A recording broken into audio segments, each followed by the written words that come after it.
যারা যারা গ্যাস নিয়ে প্রতিবাদ করছে ইলেকশনে সবার গ্যাস বেরিয়ে যাবে। দিয়ে আটকাবার জন্য হাইকোর্ট বলেছে দিয়ে দিন, আপনি চলেছেন সুপ্রিম কোর্টে। আর এখন দেখলেন যারা আস্থা নেই, এই ছুড়ে দিচ্ছেন মুখের সামনে রুটি দিয়ে, একেবারে শেষ মুহূর্তে ঘোষণা করছেন। আর যদি সত্যি সত্যি তাদের প্রতি দরদ আছে, আপনি কেন আগে ঘোষণা করলেন না? দিয়ে কত দেবেন, কবে দেবেন, ক্লিয়ার করেননি কেন? দেখুন, আমার তো পুরো সরকারটা বদলাতে চাইছি।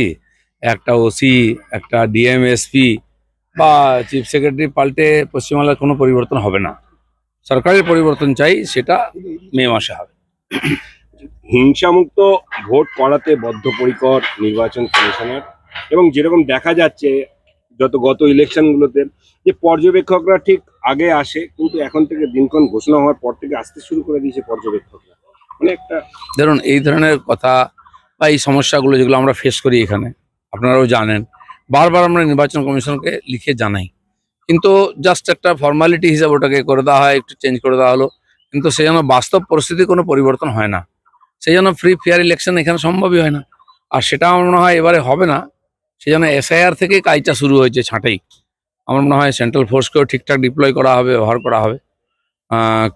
কলকাতায় সেদিন যে ঘটনা ঘটেছে, আর আমাদের পার্টির গাড়িকে আক্রমণ করা হয়েছে, মারপিট করা হয়েছে, পুলিশ পালিয়ে গেছে। পুলিশকে ইঁট খেতে দেখিনি, কিন্তু আহত হতে দেখেছি আমরা। মন্ত্রীকে কখনো ইঁট খেতে দেখলাম না, কিন্তু চারিদিকে চোট।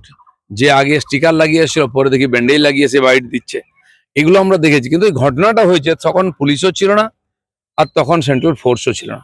কেন এই পরিস্থিতি অনেকক্ষণ ধরে চলেছে? কেন সেন্ট্রাল ফোর্সকে ইউজ করা হয়নি? স্বাভাবিকভাবে আমরা কমপ্লেন করেছি এবং নির্বাচন কমিশন তার জানতেও চেয়েছেন।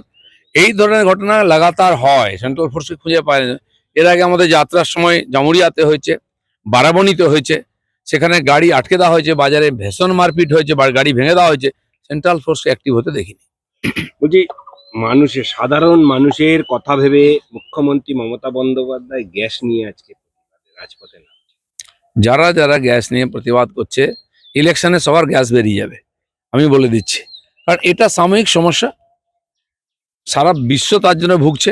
একটু পাশের দেশগুলো খোঁজ করুন না, তেল গ্যাসের কি অবস্থা আছে। দিব্যি তেলে জলে আছেন তাই লাফাচ্ছেন, মোদি আছেন তাই সব করে খাচ্ছেন, নাহলে হাহাকার পড়ে যেত। ইচ্ছা করে ক্রাইসিস তৈরি করা হচ্ছে, মানুষকে ভয় দেখানো হচ্ছে। আমি সাধারণ জনতাকে বলবো, অনেক সংকটে গেছি, সংকট আসতে থাকে, যেতে থাকে। যখন নরেন্দ্র মোদী সামনে আছেন, চিন্তা করবেন না, আপনার জীবনে আঁচ পড়বে না। কোভিডের সময় যে লোকটা 81 কোটি লোককে বাড়ি বাড়ি রেশন পৌঁছে দিয়েছে, খাওয়ার, জল, ভ্যাকসিন সব দিয়েছে, তিনি বাঁচিয়ে নিয়ে এসছেন সবাইকে। আগামী দিনেও তিনি দেখবেন।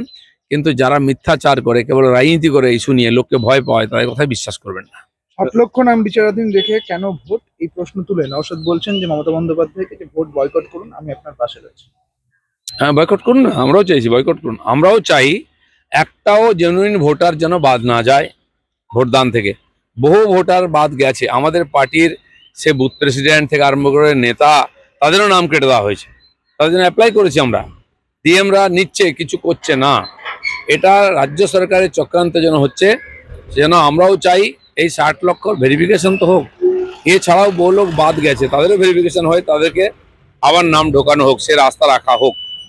বলছি, নির্বাচনের নির্ঘণ্ট বাজার বেশ কয়েক মুহূর্ত আগে বকেয়া ডিএ দেওয়ার নাম করে মুখ্যমন্ত্রী। কিন্তু মুখ্যমন্ত্রী সব ব্যাপারে মরার সময় হরির নাম। আপনি যদি সত্যি সত্যি আপনার কর্মচারীদের প্রতি এত ভালোবাসা রাখেন, তাহলে তাদের বিরুদ্ধে সুপ্রিম কোর্টে কেন গেছিলেন? দিয়ে আটকাবার জন্য হাইকোর্ট বলেছে দিয়ে দিন, আপনি চলেছেন সুপ্রিম কোর্টে।